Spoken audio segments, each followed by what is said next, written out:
Here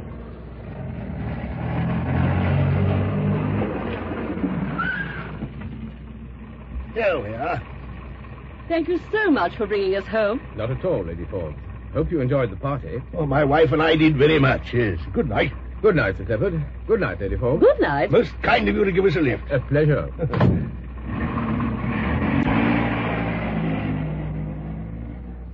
That was a very nice party.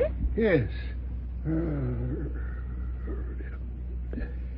I didn't realize it was so late. It's 2 o'clock. There's no light in Cynthia's room. No, she'll have gone to bed hours ago. I'm tired. We're getting too old for these late nights. You go up to bed. I'll bring some hot milk. Thank you, dear. A funny smell of gas. Yes, it's gas, all right. Someone must have left a gas tap on in the kitchen. I'll go and see. Don't worry, dear. By Jove, there is a strong smell. Gosh, it's overpowering. Where's the switch? What the hell? Cynthia! Cynthia!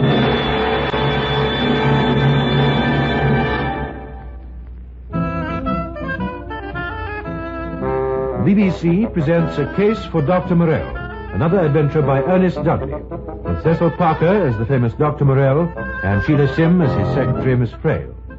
The Blackmailer.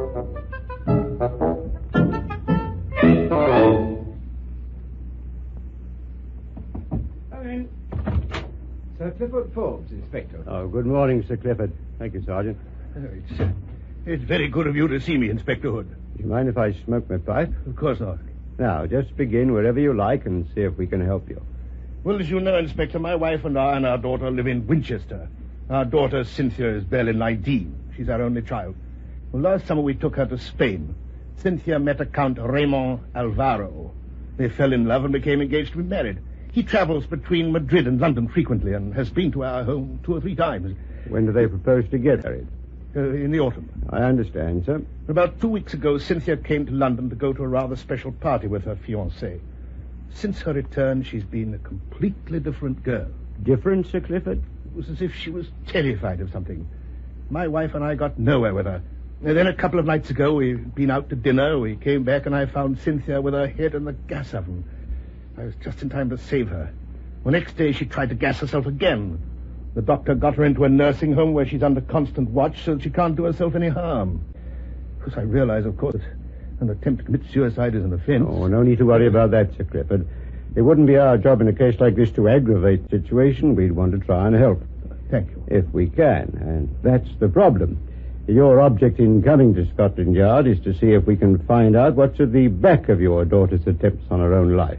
My wife and I and the doctor have talked it over, and it's quite obvious Cynthia will never tell us what's wrong. It would appear from what you say that it's linked up with this visit to London. She was perfectly all right when she went, but she was a different person when she came back. Well, I'm afraid, Sir Clifford, I don't see what action we can take. But there must be something responsible for our daughter's state of mind. But it isn't a police matter. So far as we're concerned, she's receiving proper care and attention in the nursing home. The danger of her taking her life is diminished, and when she recovers, she'll leave the nursing home, and that'll be that. But can't you investigate what's behind it all? How could we? To start with, we should have to question your daughter, which, if she let us do so, might only succeed in aggravating her condition without achieving any results. I see. Sir Clifford, if later you would discover something which you felt we could act on, please communicate with me again. All right. I'm afraid I've just wasted your time. No. Please don't think that. I only wish there's something we could do. It's dreadful to feel so helpless. Yes, I really am very sorry. Just a minute, Sir Clifford. What is it? It's just occurred to me that I could put you on to someone who might be able to help you. Who, Inspector? Well, he's a personal friend of mine, as a matter of fact. Perhaps you may have heard of him. His name is Dr. Morelle.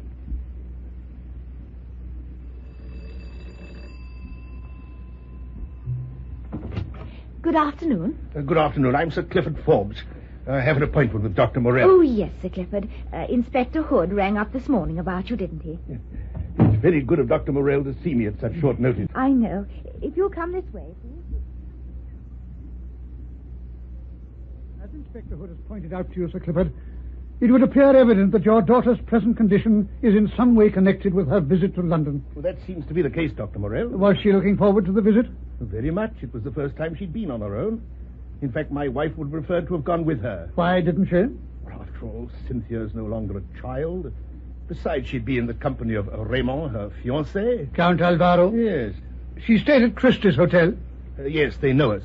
We always stay there whenever we come up to London. Where is Count Alvaro now? In Madrid. He's due to return to London any day. Did he know of your daughter's illness? No. They'd been writing to each other, and she received a letter the morning of her first attempt to gas herself. Did you read that letter? My wife did. She doesn't usually open her daughter's correspondence, of course. But in this case, we thought it might have something to do with what had happened. But there was nothing? No, it was the sort of letter one might expect. Very affectionate, a love letter. It's one of our worries. What is going to be Raymond's reaction to this dreadful business? Doubtless that's worrying your daughter, too. They're deeply in love with each other. He'll have to know, I suppose. Well, if he's deeply in love with her, that shouldn't affect the situation. I don't know. He's most sympathetic and understanding, but he comes from a very distinguished family.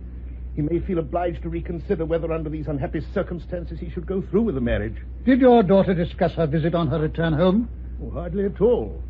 That was what made us realize something was wrong. How long did she stay in London? She went away on the Friday and returned late Monday evening. The object of the visit was to attend this big party with Count Alvaro? That was to be on the Saturday night. Uh-huh. She was going to a theater with him as well and visiting some of his friends. He had to return to Spain on Monday morning early. That was why Cynthia came back by herself. So far as you know, she was in his company most of the time, when, of course, he would have looked after her. We're pretty sure of that. He's most kind and thoughtful. He's about 10 years older than Cynthia, and I think that was why she fell in love with him, because he's so reliable. It would appear that whatever it was upset your daughter and set in train these unhappy events transpired when she was alone. I suppose so. Mm-hmm. We can't very well get in touch with him without giving away what's happened, of course. Where does he live when he's in London? He's got a flat in Cavendish Street. You would describe him as a man of wealth? Oh, yes. His family are very rich. He travels a lot. My secretary, Miss Frayle, had better come in and take notes of everything you can remember relating to your daughter's stay in London. Very well. Any detail that you can recall may have some significance. I'll get Miss Frayle now.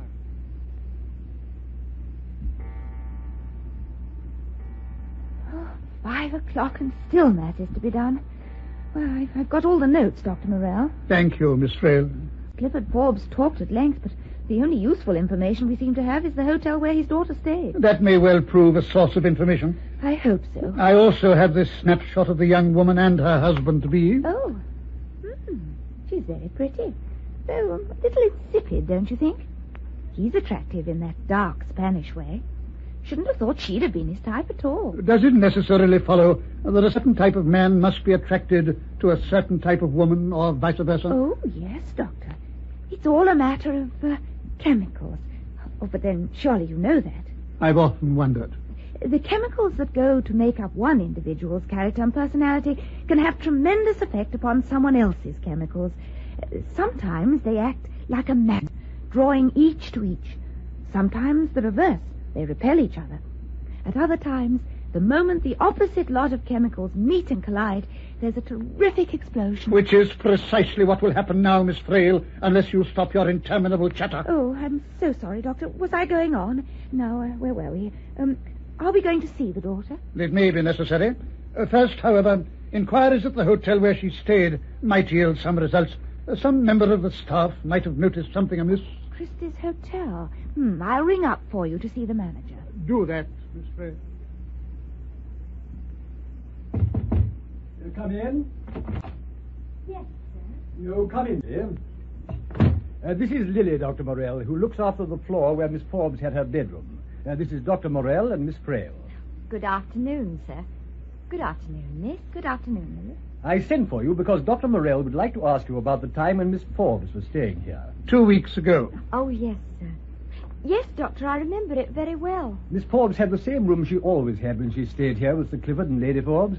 That's right, sir. She did. We are an old established hotel, Dr. Morelle, and some of our guests like to have the same accommodation they've had before. This was the first time that Miss Forbes has stayed here alone? Yes, Doctor. In fact, we had 1 or 2 little jokes about it while she was here. Well, that is... What were you going to say, Liz? It's this, miss. I was remembering that it was only the first 2 nights that she was in a joking mood. Friday night and the Saturday night, when I saw her before she went out to the party. I saw her again next evening, and something seemed to have upset her. Did you obtain any idea what was wrong? I asked her, but she said it was nothing. She looked as if she hadn't slept a wink all night, poor thing. And she'd been so happy and full of life when she arrived. I felt ever so sorry for her. Come in. You sent for me, sir? Yes, Henry. This is Dr. Morelle and Miss Frayle. Good afternoon, sir. Good afternoon, madam. Good afternoon. Henry was the floor waiter, Dr. Morelle, who served Miss Forbes. And you used to take breakfast to Miss Forbes in her room every morning? That's right, sir. Can you remember any incident about Miss Forbes which impressed you at the time? Well, only that on Sunday morning she was in a very upset state and she ate no breakfast at all. Miss Forbes had appeared perfectly normal the previous morning? Oh, definitely. Well, like she always was when she stayed with Sir Clifford and Lady Forbes. It was the same thing the next morning, Monday, the day she went away. All she had was a cup of tea, right off her food she was. She offered no explanation for her sudden lack of appetite? No, sir. I did ask her if there was anything wrong with the food or anything, but she said it wasn't that. And she wouldn't say what it really was. No, miss. No, thank you, Henry. And will you tell Parks to come up? Yes, sir. Parks, the hotel porter. He might prove more talkative. It isn't how talkative. What they say that matters. Quite. Parks won't be long. It was about 12 o'clock. I was outside the hotel and I saw Miss Forbes come out. I asked her if she wanted a taxi. She shook her head and hurried across the street. I saw her stop and talk to a man in a doorway. He looked as if he'd been waiting for her. Did you get a clear impression of him? Oh, I'd know him again, if that's what you mean. He wasn't wearing a hat, and he'd got very fair hair. He was thick-set and middle-aged. I saw Miss Forbes give him something. It looked like a big envelope, and he gave her something in return. He walked away very quickly, though he had a bit of a limp. Miss Forbes hurried back across the street to the hotel. She was putting something in her handbag. It slipped to the pavement, and I saw it was a small envelope. I was going to pick it up for her, but she was too quick. She snatched it up and dashed past me. Later on, I got a taxi for her to take her to the station. She wasn't looking at all well, I thought, and, well, she barely spoke to me. You have been most helpful. Thank you, Parks. Oh, anything I can do to help, sir. Good afternoon, sir. Good afternoon, miss. Good afternoon. Well, that's about it, Dr. Morelle. We're very grateful to you. I can't think of anyone else in the hotel who could give you any more information. I was hoping someone might have seen Miss Forbes when she came back from the party. Well, it might have been useful, especially if she'd been accompanied by someone whose description we could have obtained. Miss Forbes must have come in when the night porter happened to be absent. But surely it would have been her boyfriend, whatever his name is, who brought her back. It may not have been, but I fear I put you to a great deal of trouble. Not a bit, Dr. Morelle. I do hope that this sad business will soon be cleared up.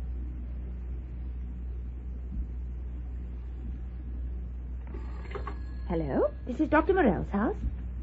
Oh, good evening, Sir Clifford. Well, the doctor's in the laboratory. Will you hold on, please? Dr. Morelle? Miss Frayle, just turn off that thing, would you? Yes.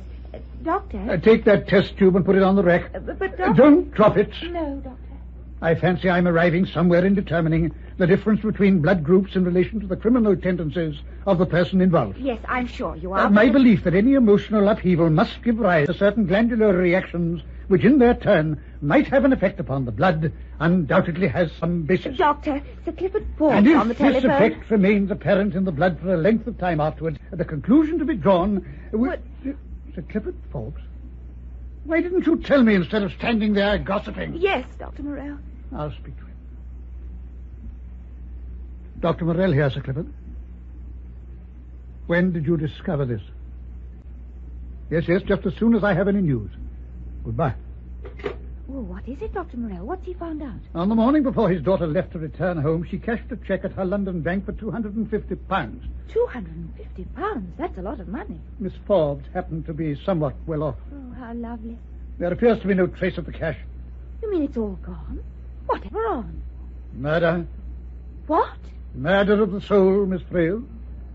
Blackmail.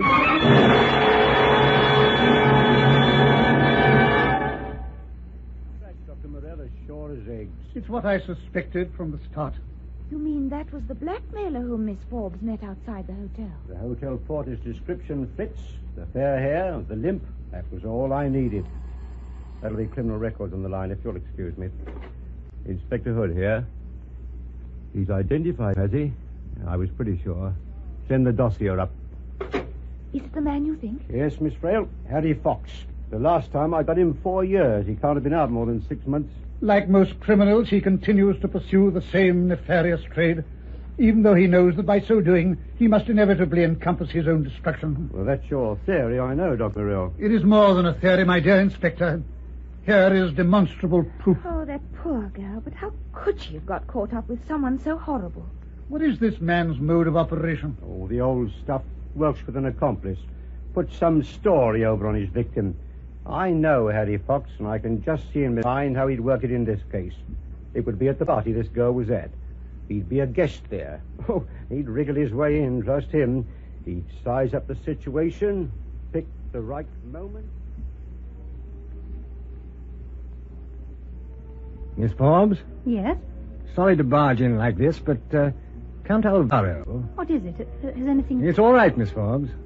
Something's happened. He's been taken ill. It's nothing. Raymond, where is he? Really, it's nothing serious, but he's gone back to his flat. He's not hurt. Just a fainting attack, that's all.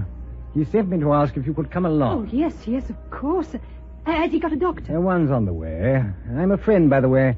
I'm staying with Raymond. Let's hurry. Yes. I've got a taxi waiting.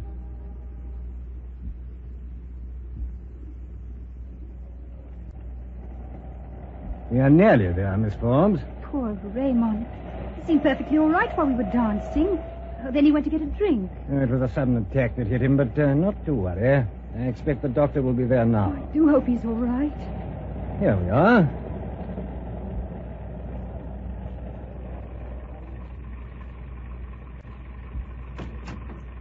Thank you. I'll just pay the driver.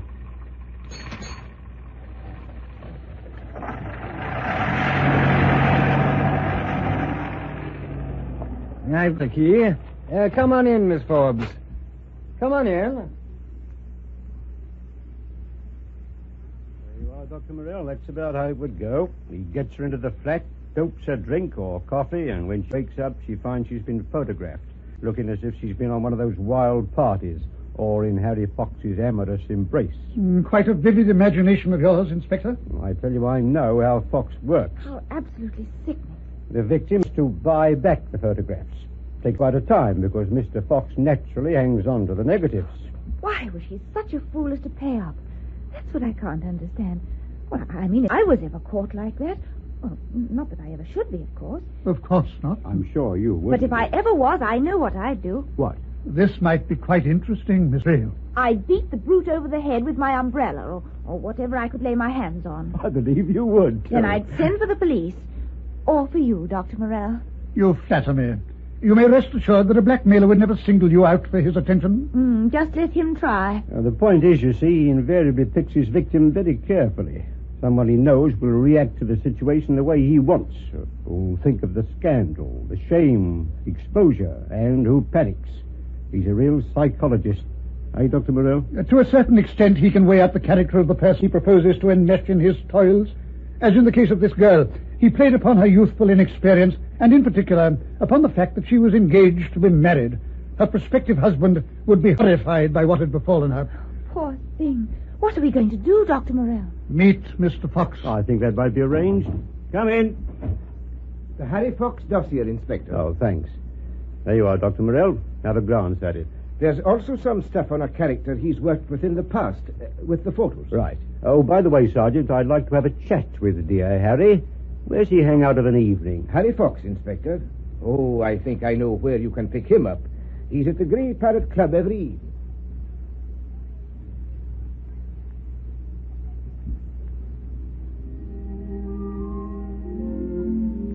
Do you think he'll be long, Inspector Hood? Why, don't you like this joint? It gives me the creeps. Not to worry.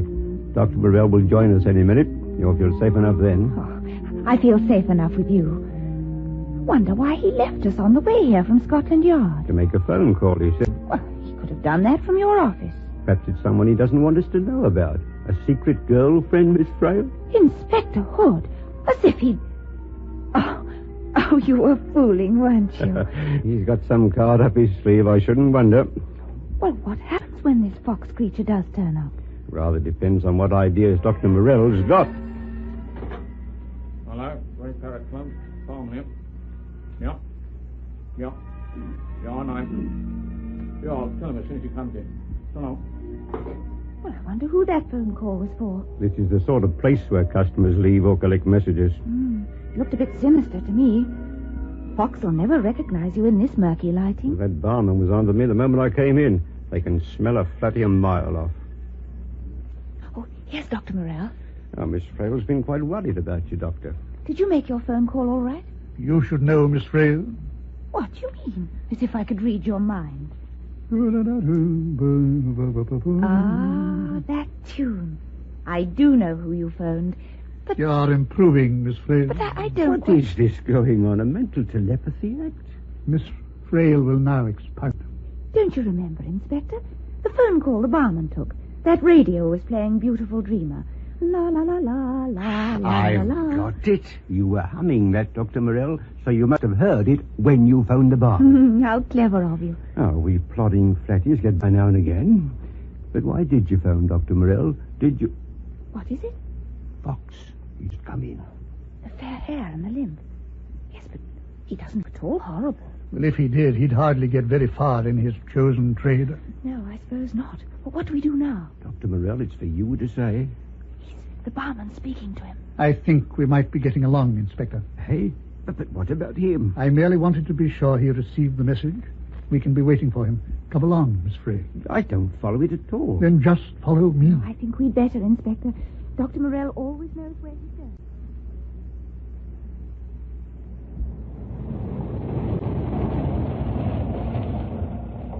Here we are, Dr. Morelle. Is this the address? My message to Fox will bring him back here. What now? If your driver will proceed a little further along, we can await Fox's arrival. All right, Sergeant.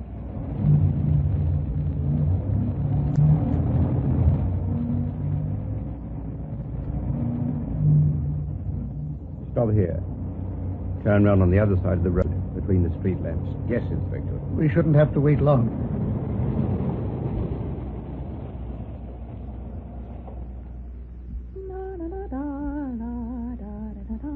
Oh, there's a taxi coming along now. Maybe him. It's slowing up outside the house. It's him, all right. He's getting out of the taxi. Let him go in. What's on the clock, driver? 3 bob, sir. All right. Ah, thank you, sir.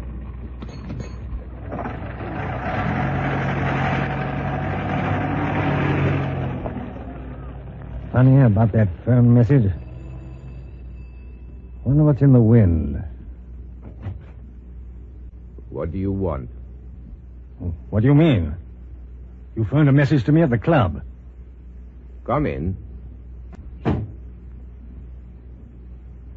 He's gone in, Doctor.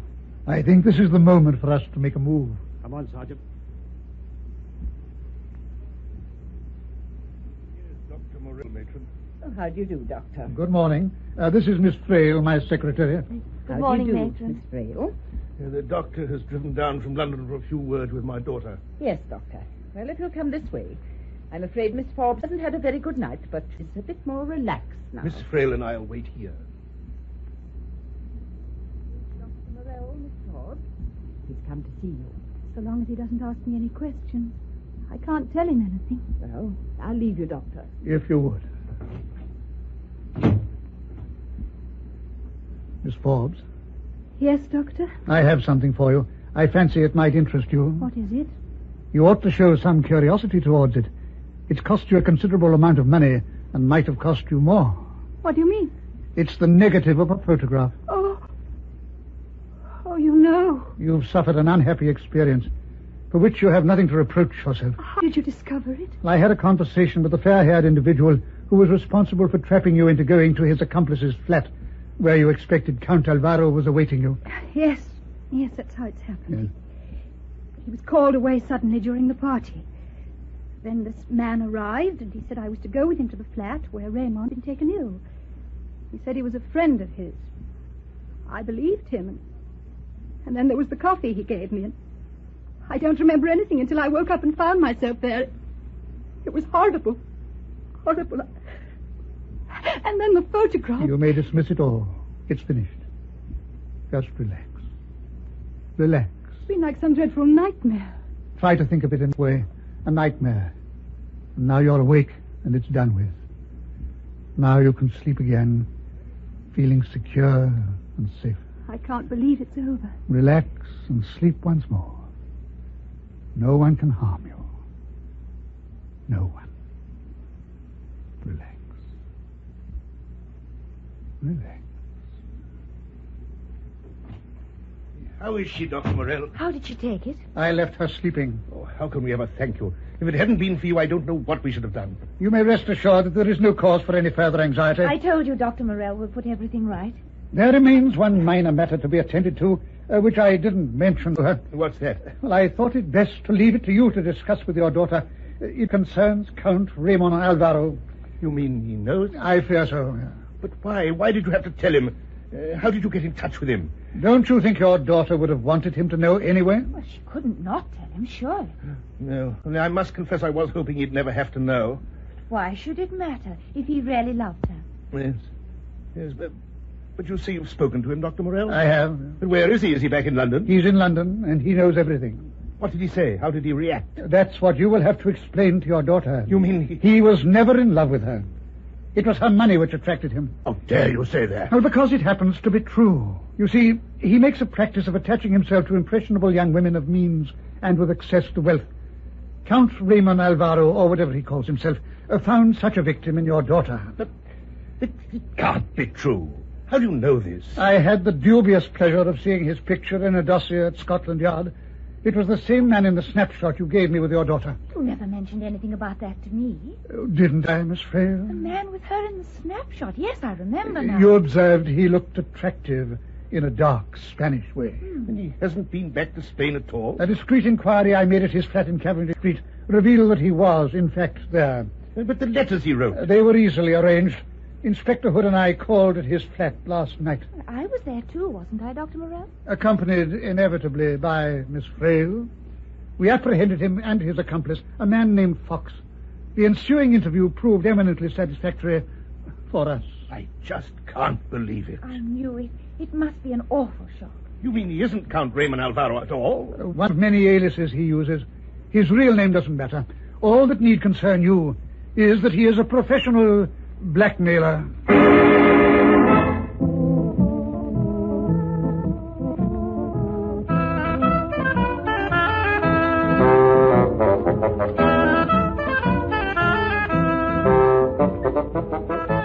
That was another adventure in a BBC series featuring Ernest Dudley's famous character, Dr. Morelle, and, of course, his secretary, Miss Frayle.